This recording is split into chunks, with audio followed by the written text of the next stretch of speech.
The office of Milton Puryear, the executive director of the Mill River Collaborative, is not as small as it seems. The walls are covered with photos of what will one day be the Mill River Park, and any desk space is papered with documents concerning the park and models depicting the new walkways and carousel. To many, the park's future is not in scope. Rather, it is barren land enclosed by a chain-link fence.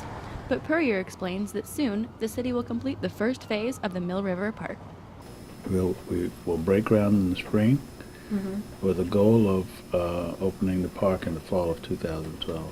The Mill River Collaborative has divided the park project into 3 phases. The first stretching from Broad to Main Street.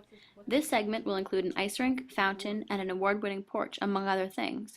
But one of Puryear's favorite pieces is a little more subtle: cherry trees. Really lush. But then there's also the Machino, which is pinker, a lighter pink, and a little bit more varied in color, going from white to pink. And we have one Machino in the park now. It's a pretty large tree. It's over here. And that blooms 2 weeks before the Kwanzans.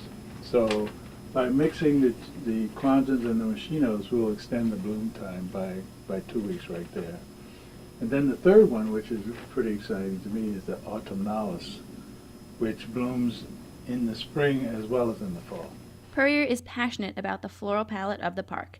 He explains how important it is to him that the plant life be designed just so. Well, it's working with a lot of different things. It's colors, textures, it's landscape, undulation of landscape, view carders, how you open up views as you walk along a path. All of a sudden there's a view opens up and closes up.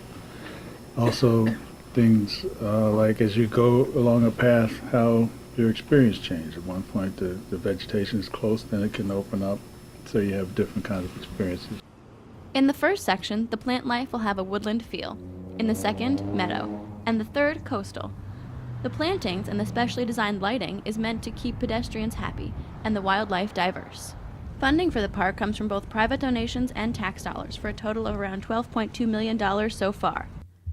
Puryear explains that the public funding is coming from a special taxation system, and the city of Stamford will make it back several-fold.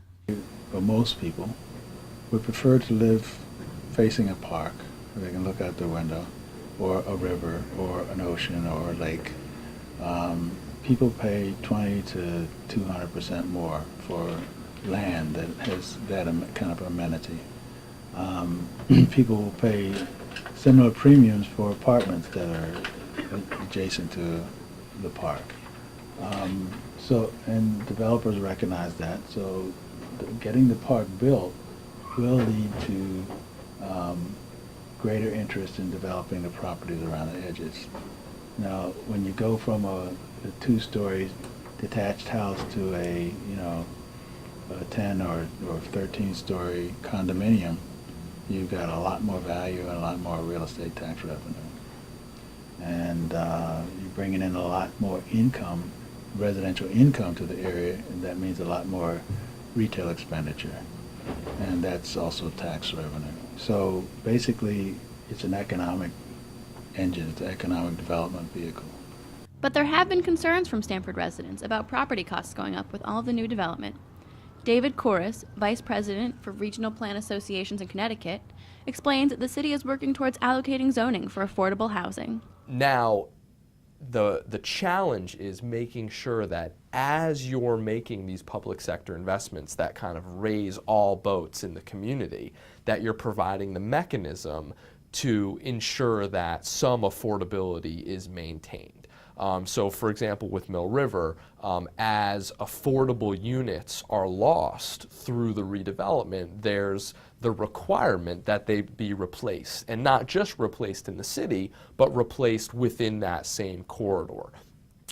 So the incentive zoning is, the inclusionary zoning is the mechanism whereby Stamford has done this to prevent gentrification, to prevent new development displacing the existing population.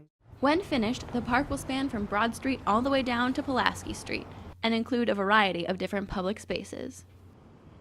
If you'd like to see the park's progress so far, you can check it out on our website.